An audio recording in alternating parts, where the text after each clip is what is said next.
Mount Everest cleanup team picks up 3 tons of garbage. A special team has been tasked with cleaning up the world's highest mountain, littered with garbage from decades of commercial mountaineering. Everest is sometimes described as the world's highest rubbish dump. Here's a summary of the article. A 14-member team sent by the Nepalese government to tidy up Mount Everest has so far collected 3 tons of garbage including cans, bottles, plastic and discarded climbing gear. The cleanup campaign will be continued in the coming seasons as well to make the world's tallest mountain clean. It is our responsibility to keep our mountains clean, said Dandu Raj Gamir, the head of Nepal's tourism department. Mount Everest has suffered increasing pollution over decades, with climbers leaving behind not only garbage, but also fluorescent tents, empty gas canisters and human excrement. Team members will climb up as high as Camp 4, situated at 7,950 meters, in their search for garbage.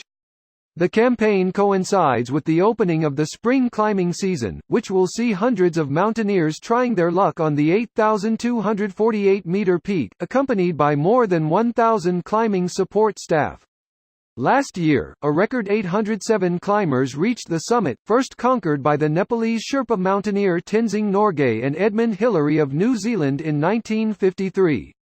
Pollution through garbage is not the only environmental threat faced by the mountain. Scientists warned on Tuesday that global warming is also affecting its appearance, with the Khumbu icefall on Everest's Nepali side likely to disappear within decades.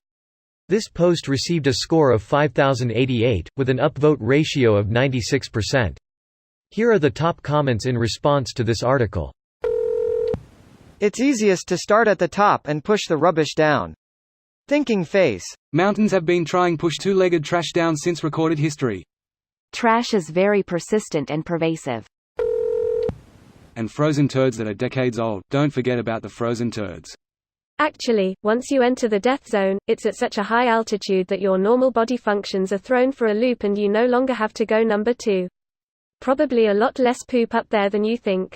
Greater than probably a lot less poop up there than you think. But a lot more corpses that aren't rotting. If we survive another couple of millions of years, we could go back there and dig up corpses to wonder at how inferior we were. What if our muscles keep getting weaker as we stop doing physical labor and increasingly rely on technology? Allah will say. It might be that our future descendants think of us as Greek gods that were able to easily lift 50 pounds and run a mile in 15 minutes. That is likely, but we have 2 escapes from that. The first is, as society goes forward and we automate more and more of our life, it is possible that the wealth coupled with education and free time allows a bigger part of the population to get in shape and practice sports. They are already mandatory until college in Quebec, for example, until about 19 to 20 years old. The other is genetic editing. I would believe this explains itself enough. Greater than the other is genetic editing. I want whatever anacondas have, where they can sit in one place for months and not get muscle atrophy. Why not just be a naga? Because the concept of having no legs bothers me. I want to be a dragon instead with thumbs though. Greater than described as the world's highest rubbish dump. And #X200B. An honor previously held by 90s Pauly Shore movies. Buati. Strange mouth noises. Chokin the WEA seal. Earlier this year, I was posting about how the climbers had turned Everest into a garbage dump, and I got dumped on. The claims were that the climbers weren't doing that. Or that happened in the past and it's all been cleaned up for a long time. I really hope those people see this article. Greater than the claims were that the climbers weren't doing that. Who TF else is up on Everest? Bigfoot. Damn it, Harry, stop leaving the rubbish from your frozen meals laying around. Perfect to take #trashbag to new heights. Wonder if that weight includes the frozen bodies of the dead climbers? They need those for landmarks. No, they don't. They could easily leave something there in the body's place if a landmark is really needed.